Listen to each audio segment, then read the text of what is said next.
나팔 불 때 저와 여러분의 이름들이 다 불리어지고 그날의 주님을 영광스러운 모습으로 바라볼 수 있기를 바랍니다. 한 신학생이 입이 퉁퉁 불어 있었습니다. 교수가 이야기합니다. 너 왜 그렇게 입이 부어 있느냐? 그러자 그 신학생이 대답하기를, 교수님, 제 입이 방정이라서 제가 실수를 했습니다. 그래서 요놈 입 때문에 크게 망신을 당했습니다. 그래서 너무 화가 나서 이놈 입 하면서 주먹을 몇 대 쥐어박았더니 입이 퉁퉁 불어버렸습니다. 그렇게 말합니다. 근데 이 말을 들은 교수님이 이렇게 말합니다. 이보게, 그 입이 무슨 죄가 있냐? 네 마음이 문제지. 마음을 쥐어박아야지. 그 입을 쥐어박아서 그렇게 입을 퉁퉁 붓게 했냐? 그렇게 말했답니다. 여러분, 중요한 게 마음입니다.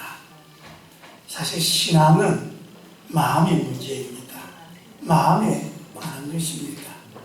헬라어로 마음을 카르디아라고 하고 히브리어로는 레브라고 합니다. 이걸 우리말로 번역할 때 마음, 영혼 그렇게 번역합니다. 성경에 마음, 영혼 같은 말로 이해하시고 그렇게 보시면 됩니다. 마음이나 영혼이나 그냥 같은 뜻이다 생각하시고, 그래서 이 마음을 어떻게 해야 하는가?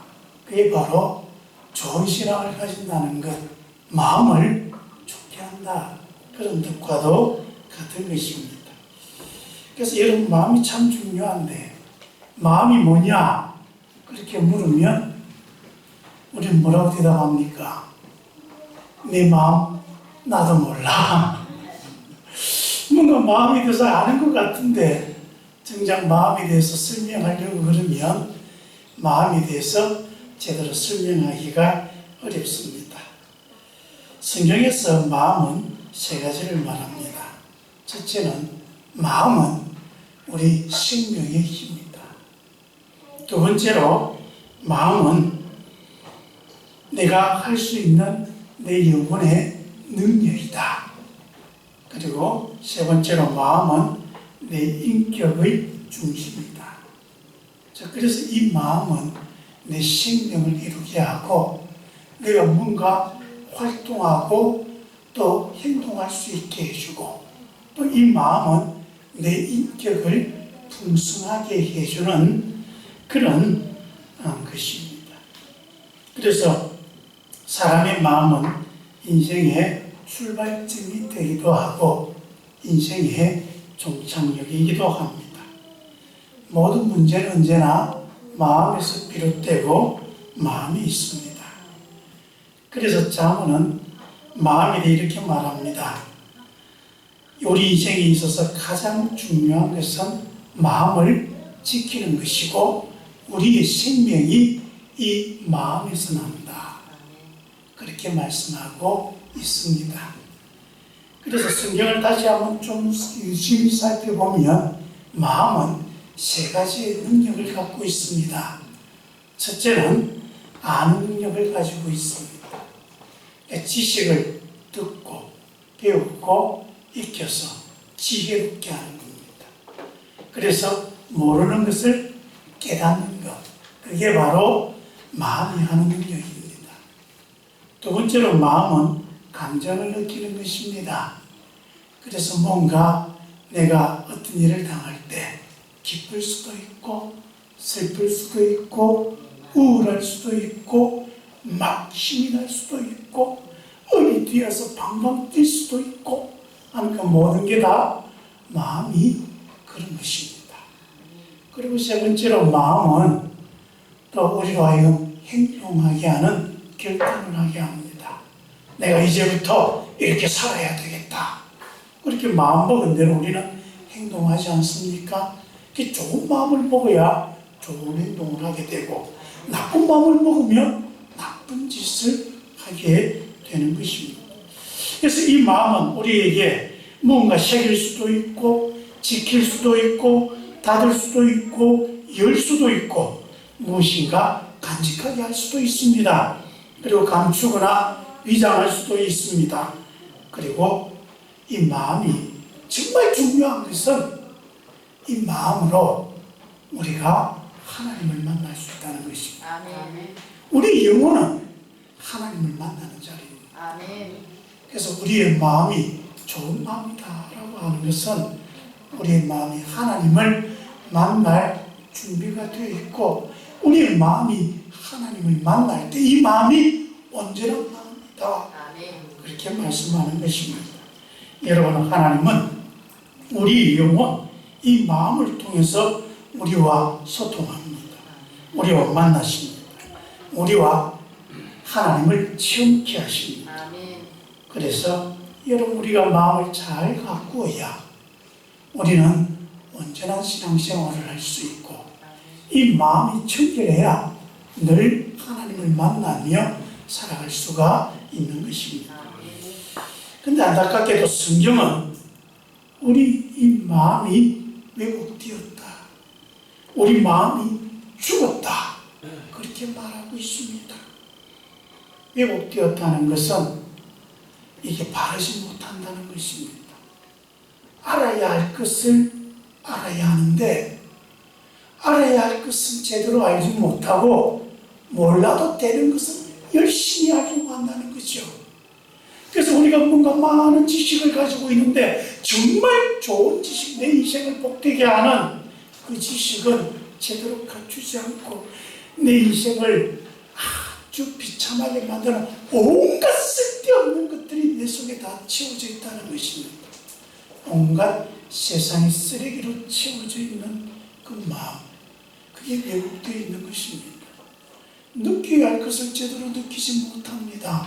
그래서 우리가 정말 슬픈 일을 당하면 울어야 되는데 슬픈 일을 당해도 울지 못하고 기쁜 일을 맞으면 우리가 즐거워서 막 행복하고 웃어야 되는데 웃을 일에 웃지 못하는 것입니다. 그래서 여러분, 이런 사람들은요, 사촌이 눈을 싸면 배가 아파요. 우리의 마음이 이렇게 왜곡되어 있으면 사촌이 눈을 싸면 좋아야 할 거 아닙니까? 야, 잘 됐다고 박수를 쳐줘야 되는데 아이고 배 아파라 그러면서 엉뚱한 생각을 하는 것이죠. 도리어 남이 잘 되면 내가 배 아프고 남이 불행하면 행복해지고 다른 사람이 불행은 곧 나의 행복이다. 내 마음이 비뚤어져 있어서 그런 것입니다. 그래서 좋은 마음을 먹고 좋은 행동을 해야 되는데 자꾸 나쁜 짓을 구해갑니다. 그러다 보니까 항상 나쁜 짓을 할 때에는 마음 먹지 않아도 막 되는 정도로 우리의 마음이 그만큼 오염되어 있고요. 좋은 일을 하려면 엄청나게 결심해야 합니다.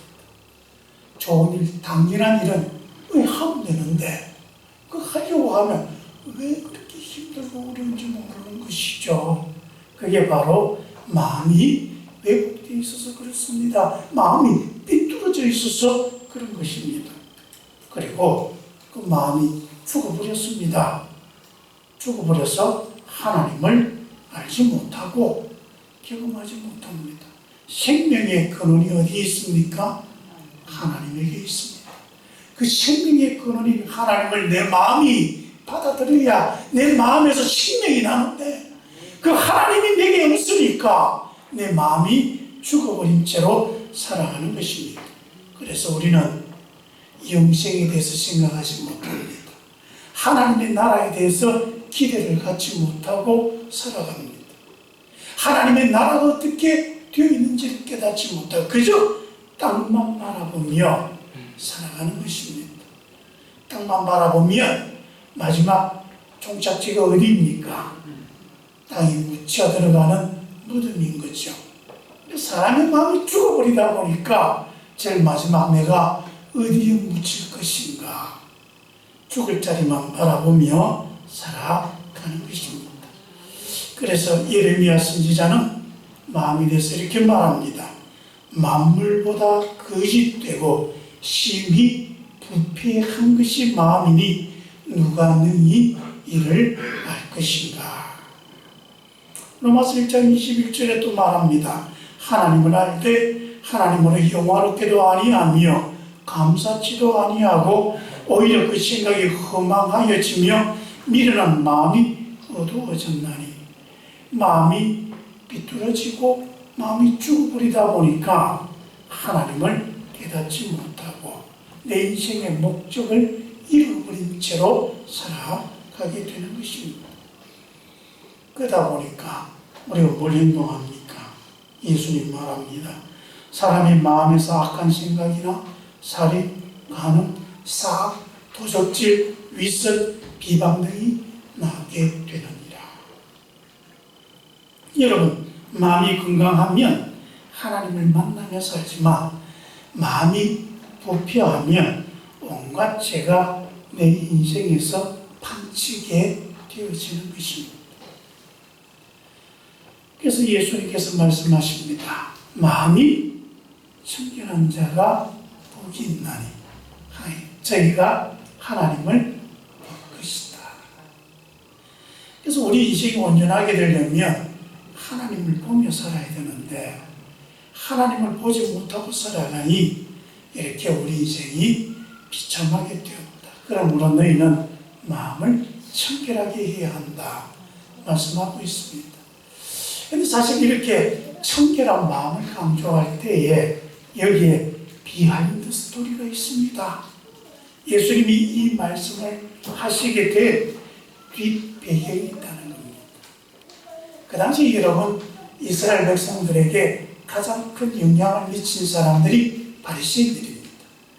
이 사람들은 하나님의 말씀을 정말 깊이 연구하는 사람들이었습니다. 이 말씀을 어떻게 하면 우리 생활에 적용하며 살아갈 수 있을까? 그것 때문에 밤잠 쉬우며 연구하는 성경 연구가들입니다. 그래서 어떻게 하면 하나님의 말씀을 제대로 해석해서 하나라도 틀림없이 살 수 있을까? 그렇게 해서 만들어진 책이 탈무드라고 하는 책입니다. 그 탈무드라고 하는 책은 바리새인들이 어떻게 하면 하나님 말씀대로 우리 일상생활에서 살아갈 수 있을까?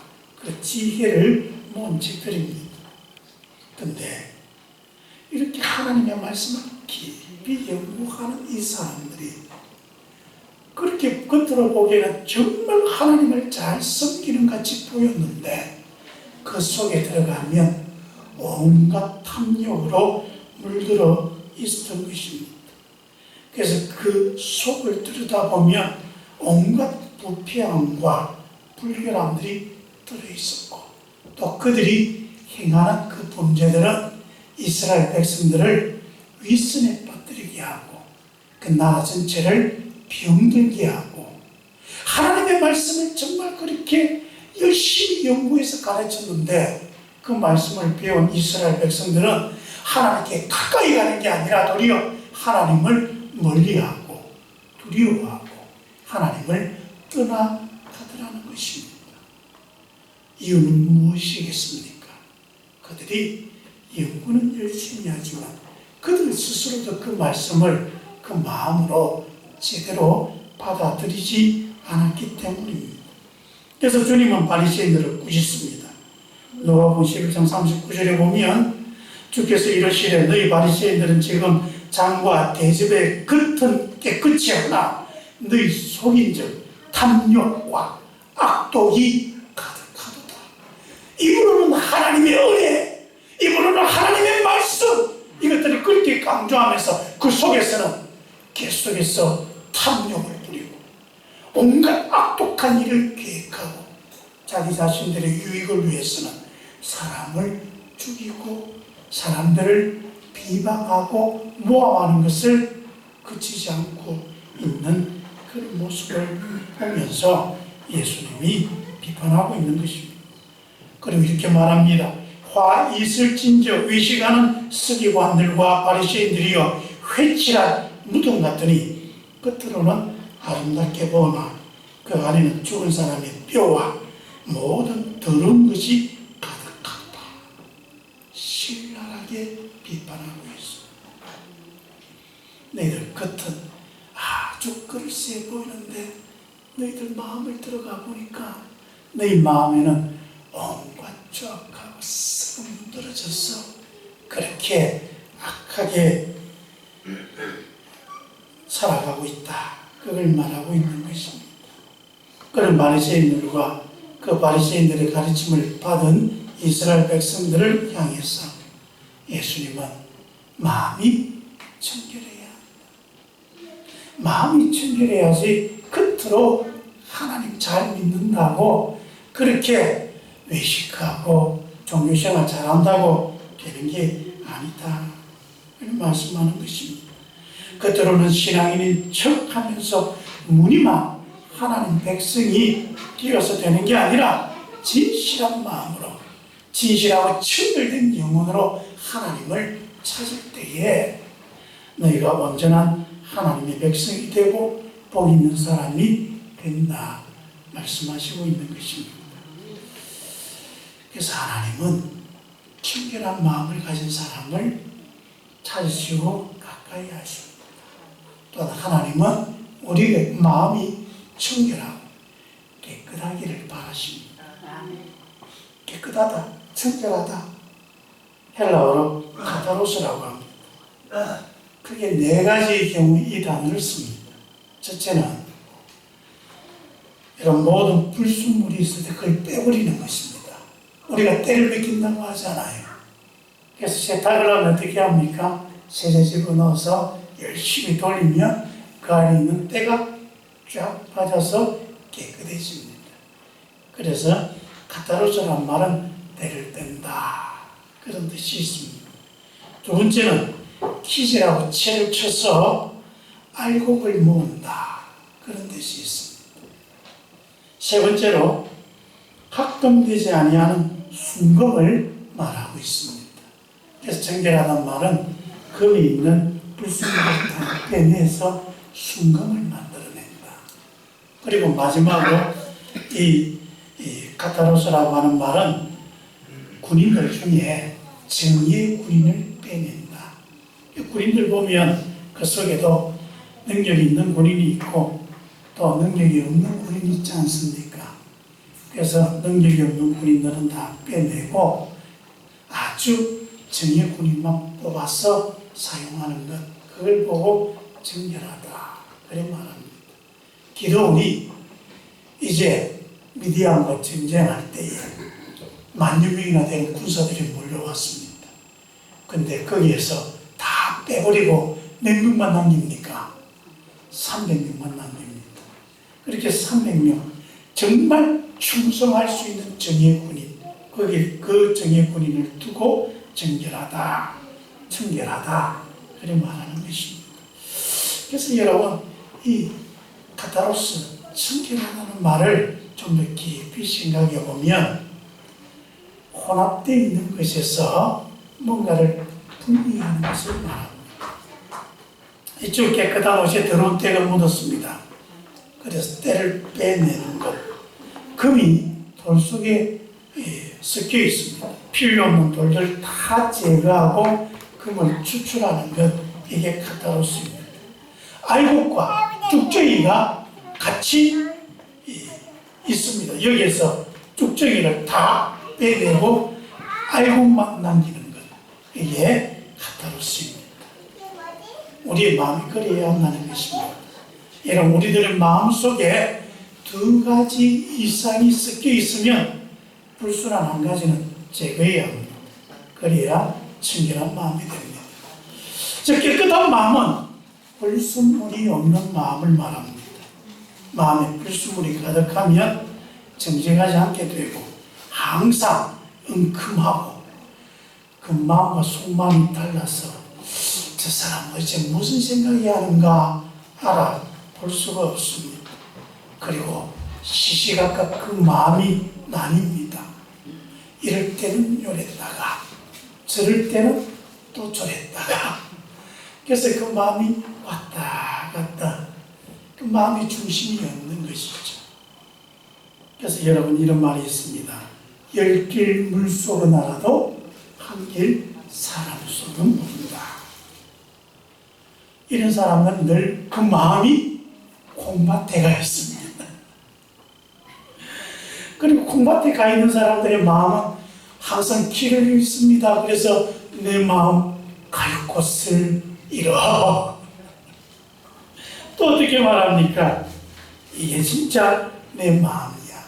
그러면 가짜 마음도 있다는 거죠.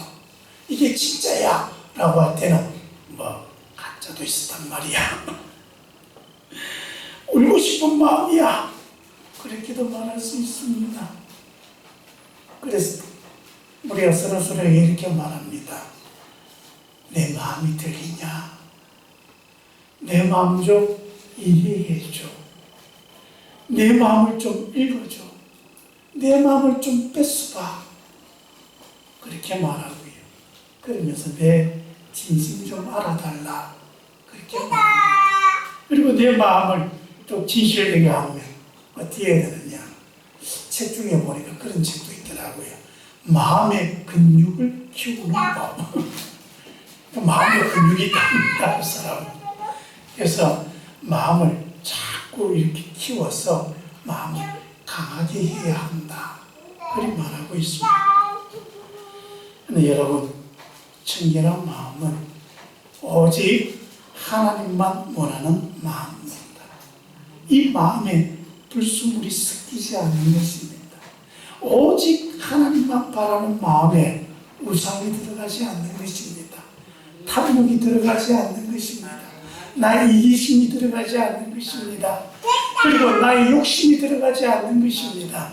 오직 하나님만 바라는 청결한 마음으로 살아갈 때 하나님은 우리와 가까이 하시고 우리에게 당신의 모습을 보여주시는 것입니다. 그럼 여러분 어떻게 해야 마음을 깨끗하게 할 수 있습니까? 아까 이야기했듯이 우리 마음의 근육을 키워야 한다. 세상 사람들은 마음을 깨끗하게 하는 방법으로 그런 것을 이야기합니다. 명상하라고 이야기하고 속에 있는 것을 비워야 한다고 이야기합니다. 그런데 성경은 우리가 청결한 마음을 갖게 하기 위해서 어떻게 하라고 말씀하십니까? 새 마음을 가져야 한다. 그렇게 말씀하고 있습니다. 에스겔 36장 26절에 주께서 말씀하셨습니다. 또 새 영을 너희 속에 두고 새 마음을 너희에게 주되 너희 육신에서 굳은 마음을 제하고 부드러운 마음을 줄 것이다. 여러분, 옛 마음으로 살아서 그 옛 마음을 아무리 어떻게 한다고 해서 여러분 청결한 마음이 되는 게 아닙니다. 이미 그 옛 마음은 부패해버렸습니다. 그래서 그 옛 마음을 버리고 여기에 새 마음을 담아야 합니다. 마음을 바꿔버려야 합니다. 시편 51편 10절에 이렇게 기도합니다. 내 속에 정한 마음을 창조하시고 내 안에 정직한 영을 새롭게 하옵소서. 그래서 여러분 우리가 정결한 마음을 갖기 위해서는 하나님께 하나님 이제 옛 마음은 다 버리게 해주시고 내 마음에 새로운 마음을 창조해 주옵소서. 그 새로운 마음은 하나님을 바라보고 하나님 앞에 꽃이 피우지 아니하고 하나님 앞에 순결하며 하나님께 온전히 순종할 수 있는 그런 마음입니다. 하나님, 그런 하나님께 고분고분한 부드러운 마음을 가지고 하나님을 섬기며 살아갈 수 있게 해 주옵소서. 그리고 이 새 마음은요, 예수님께서 그 보혈로 깨끗이 씻겨준 마음입니다. 우리의 모든 죄가 빠져나가버린 마음입니다. 예수님의 피에 우리의 마음을 세탁해버린 그 마음입니다. 그래서 예수님이 주신 마음입니다. 찬송가에 이런 말이 있습니다. 나의 죄를 씻기는 예수의 피밖에 없네. 다시 성케 하기도 예수의 피밖에 없네. 예수의 피로 깨끗하게 씻겨진 새로운 마음. 그 마음으로 살아가야 한다는 것입니다. 바로 성령입니다. 그 성령이 우리 속에서 우리 마음이 되어버리는 것. 예전에 모세가 가시들기 앞에서 하나님을 만났습니다. 그래서 하나님이 모세에게 말합니다. 내가 쓴 것은 거룩한 곳이니 내 발에 신을 벗으라. 그렇게 말씀하십니다. 신을 벗으라. 이 말은 이제 네 생각, 네 의지, 네 마음대로 살고자 하는 것을 버리고 이제는 하나님의 뜻대로, 하나님의 말씀하시는 대로 내가 순종하며 살겠습니다. 바로 그런 뜻을 말하는 것입니다. 이스라엘 백성들이 이제 자신들이 가지고 있는 그 욕망과 그 생각을 버리고 이제는 하나님 앞에 순종하며 살아요. 그래서 이스라엘 백성들이요, 한 번씩 자기의 목적과 방향이 잘못되어 있을 때에 그 친구를 충고할 때 이렇게 말합니다. 네 신을 벗으라. 또 이스라엘 백성들이 요즘 내가 너무 힘들어. 그럴 때 충고하는 말도 네 신을 벗으라. 여러분, 신발을 벗는다는 것, 자기의 생각과 자기의 그런 의지, 자기의 욕망, 그런 것들을 다 버림으로써 하나님께 순종하는 것입니다. 모세는 80살이 되었어야 그 신의 신발을 벗었습니다. 그런데 여러분, 80살에 신발을 벗었더니 놀라운 일이 납니다. 하나님과 동행해지고 그가 젊고 혈기 있을 때는 아무것도 하지 못했던 그 백성들은 그렇게 구하고 싶었지만 아무것도 하지 못했지만 그가 나이 들어서 80살이 되어서 다 죽게 된 그 나이에 그 인생의 신발을 하나님 앞에 벗어버리니까 그는 거룩한 하나님을 만납니다.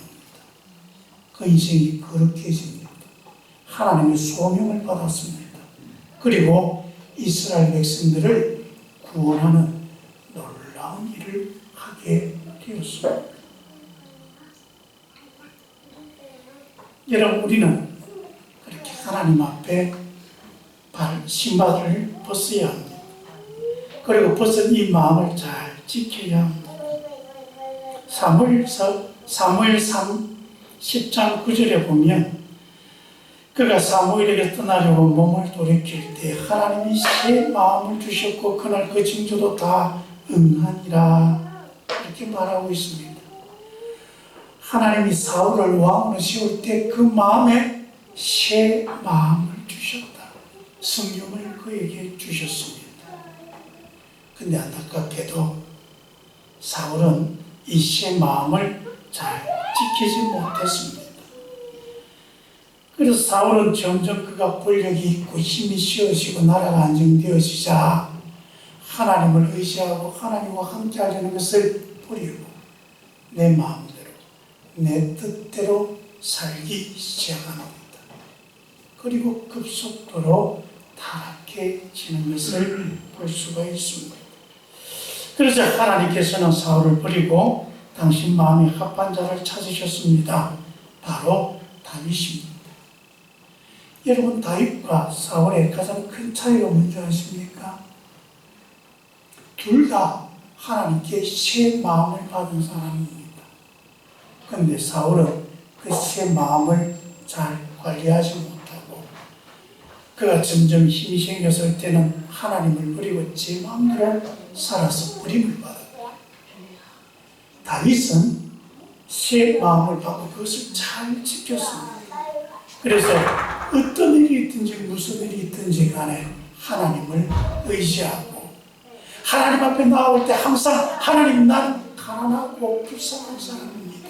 나를 불쌍히 여겨주소서 하나님을 의지했습니다. 거기에다가 다윗은 그가 하나님 앞에 범죄했을 때에도 하나님께 나와서 회개하고 하나님, 제가 죽을 죄를 지었습니다. 이게 바로 새 마음을 지키는 방법입니다. 요한일서 1장 7절에 주께서 말씀하십니다.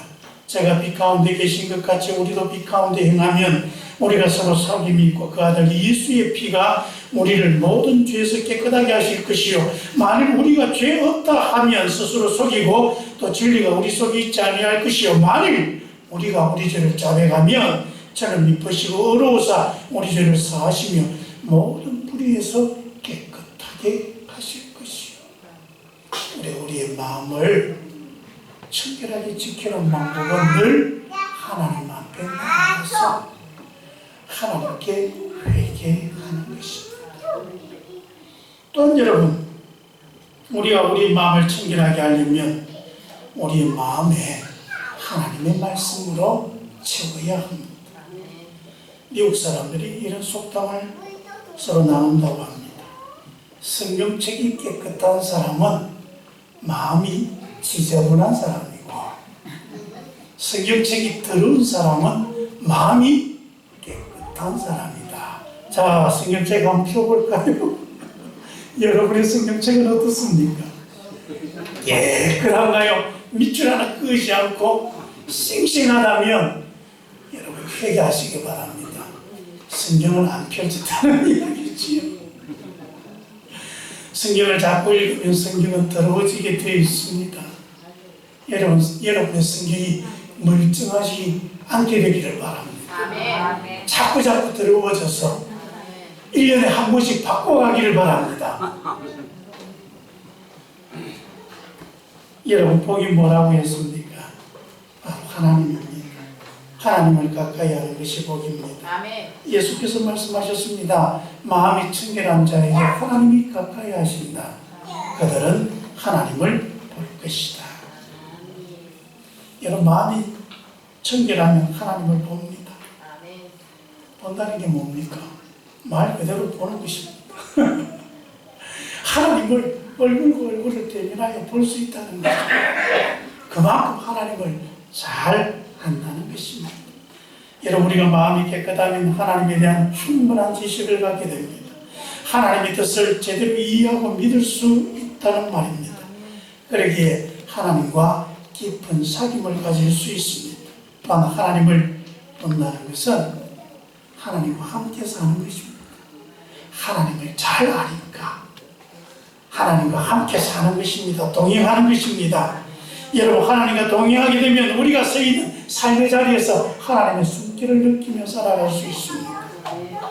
하나님은 나를 복되게 하시고 내 삶을 형통케 하시는 모습을 보게 됩니다. 하나님이 나를 통하여서 나와 함께하는 모든 사람들을 복되게 하는 그 역사를 볼 수가 있습니다. 나를 복의 통로로 삼으시는 하나님의 은혜를 경험할 수가 있는 것입니다. 그래서 내가 서 있는 자리가 하나님의 나라가 됩니다. 하나님의 나라가 뭡니까? 하나님이 함께하는 것 아닙니까? 높은 산이 거친 들이 조막이나 궁궐이나 내 주 예수 모신 곳이 그 어디나 하늘나라. 여러분 지옥이 뭐죠? 천국이 뭐죠? 지옥과 천국의 가장 큰 차이는요, 지옥에서는 하나님이 안 보여요. 지옥은 하나님 없이 살아가는 것입니다. 천국은 하나님을 보며 살아가는 것입니다. 하나님을 보며 살아가는 그 사람, 청결한 자에게는 하나님이 능력을 주십니다. 욥기 17장 9절에 이렇게 말씀하십니다. 그러므로 의인은 그 길을 꾸준히 걷고 손이 깨끗한 자는 점점 힘을 얻느니라. 손이 깨끗하다는 말은 마음이 청결하다는 뜻입니다. 그래서 성경은 이런 사람들은 날이 갈수록 힘을 얻게 된다. 마음이 깨끗한 사람, 순수한 사람은 언제 어디서나 하나님이 가까이 하시기 때문에 하나님이 주시는 그 능력으로 그 인생이 나날이 새로워지고 새 힘을 얻고 하나님의 능력으로 살아갈 수가 있는 것입니다. 아멘. 여러분 마음이 깨끗한 사람이 되어서 늘 천국을 살아가시길 바랍니다. 아멘. 마음이 깨끗 따뜻한 사람이 되어서 하나님이 주신 힘으로 날마다 힘차게 살아가시기를 예수님의 이름으로 축원합니다. 기도하겠습니다.